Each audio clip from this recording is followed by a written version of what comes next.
enfants. On est là.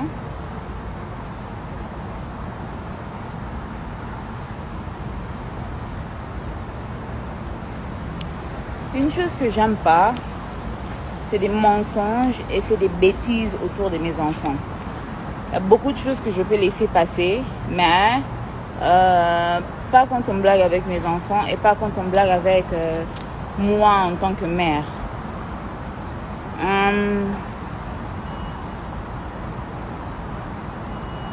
En fait, j'ai suivi Licolo, hein, le live de votre pasteur.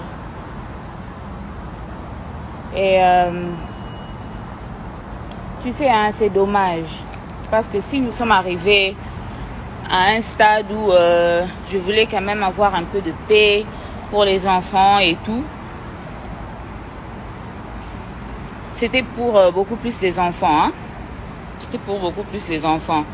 J'ai essayé de mettre mes propres... je peux dire mécontentements de côté. Et c'était beaucoup plus pour les enfants. Donc, au mois de mars, j'ai été servi des documents genre Mike voulait venir ravir la garde principale des enfants. Tenez-vous compte que ça, c'est un homme qui a vu Zion une seule fois. Zion ne le connaît pas. Donc, les photos que vous voyez là, c'est la deuxième fois qu'il rencontre Zion. Et à ma grande surprise, on me sert des documents genre il veut avoir la garde complète des enfants. Bon. Je dis ok, on part au tribunal alors. On a commencé les procès et tout ça. Et quand on a présenté, en fait il a présenté son argument. Moi aussi j'ai parlé avec mon avocat et après j'ai présenté mon argument aussi. Et quand j'avais présenté mon argument, le premier argument, c'était pas trop bien pour lui parce qu'il y avait tout là-dedans. Donc tout ce qu'il a fait durant le mariage, tout ce qu'il a fait durant la grossesse, tout ce qu'il a fait, patati patata, tout ça c'était inclus. À ma grande surprise, je crois que ça fait un mois où j'ai été contactée, où genre Mike voulait trouver un terrain d'entente et tout. Et j'ai dit ok. C'est quoi ce terrain d'entente? Ok, il assumera la pension alimentaire des enfants.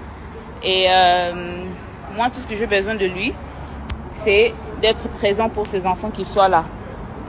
Alors, quand ça a été présenté que c'est comme ça qu'il voulait faire les choses, moi je me suis dit, il n'y a pas de problème, hein, parce qu'on sait qu'il s'agit d'argent, mais que c'est très bien. D'abord, premièrement, que je ne l'ai jamais exigé un montant pour les enfants. Le fait qu'il devait nous donner dans sa pension alimentaire, je ne l'ai jamais donné un montant. Jamais donné un montant.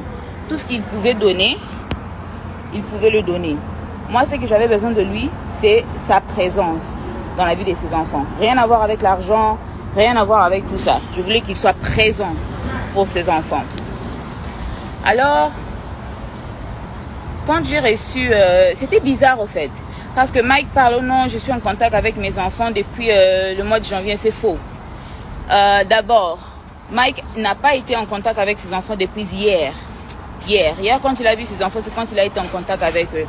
Le contact dont il fait allusion, c'est quand le parrain, notre ex-parrain de mariage, m'envoyait l'argent pour les enfants. Et il a commencé à envoyer cet argent au mois de mars. Il a commencé à envoyer cet argent au mois de mars. Au mois de mars, il a commencé par payer pour janvier, février. Et au mois d'avril, il a payé pour mars. Et au mois de mai, il a payé pour avril. Mais pendant tout ce temps, il n'était pas en contact avec les enfants. Il ne parlait pas aux enfants. Alors, à ma grande surprise, quand on a commencé avec les procès et tout ça, moi, on me dit que Mike a demandé un test ADN. Il est là sur Internet en train de vouloir faire semblant, hein. Comme si, oh non, c'est Peniel qui a confirmé que Zion, c'est pas son enfant. Vous voulez savoir de quoi il fait allusion? Vous vous rappelez le live où quelqu'un m'avait demandé, c'était qui le papa de Zion? Je dis que c'était Abed Achour. Et quand on m'a demandé le papa de Shada, j'ai dit Serge Ibaka. Alors, si c'est vraiment sur base de ça que tu demandes un test ADN, pourquoi tu n'as pas demandé le test ADN pour Shada et aussi? Parce que c'est sur base de ça que tu as demandé ce test ADN. Tu demandes un test ADN et puis on doit t'attendre. D'abord, Quand il a demandé le test ADN, le juge lui a demandé c'est sur base de quoi qu'il demandait le test ADN. Il n'avait pas d'argument à présenter. Deuxièmement, le juge m'a demandé si j'étais contre le test ADN. J'ai dit non, moi je n'ai rien à cacher. Alors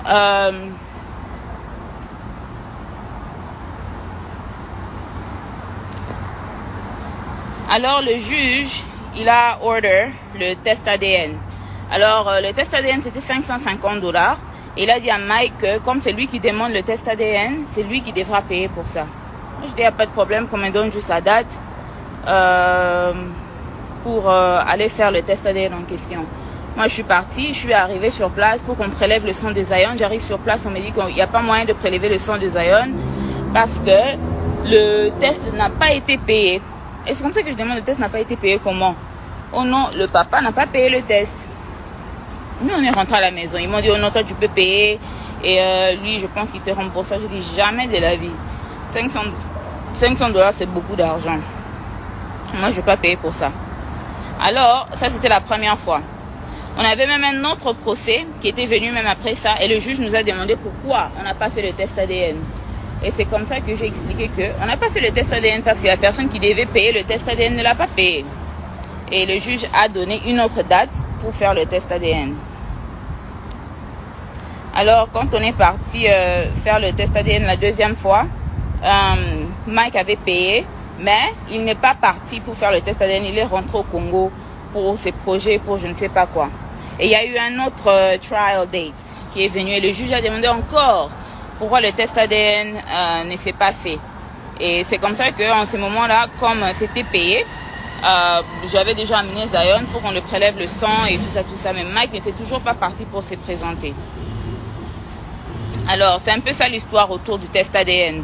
Alors, après cette deuxième fois qu'on était parti pour le trial, la troisième fois, on s'est vu encore et le juge voulait le résultat du test ADN. Et c'est comme ça que on n'avait pas de résultats parce que Mike n'était pas parti. Et en ce moment-là, le juge s'était énervé. Quand le juge s'est énervé, c'est quand il a donné Mike un délai qu'il devait faire le test ADN. Mike a dit qu'il n'y avait pas de problème. Et c'est comme ça que Mike et son avocat, ils ont demandé la visitation.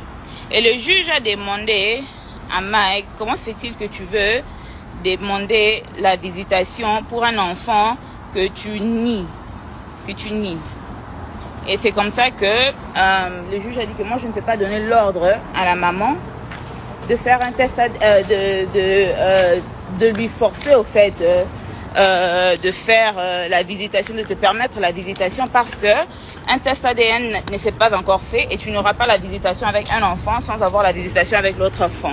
Alors on attend le test ADN de l'enfant, mais si la maman accepte, tu verras les enfants.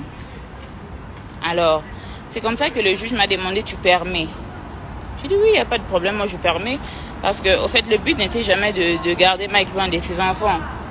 Le but était toujours que Mike soit présent, mais qu'il soit consistant. La raison pour laquelle Mike ne voyait pas les enfants pendant les 2 ans qui viennent de passer là, c'est parce que Mike pouvait apparaître au mois de janvier, disparaître et réapparaître encore au mois de septembre. Disparaître encore pour réapparaître encore au mois de février. Et ça c'est pas bien ni normal pour les enfants. Ou bien sois là, ou bien ne sois pas là.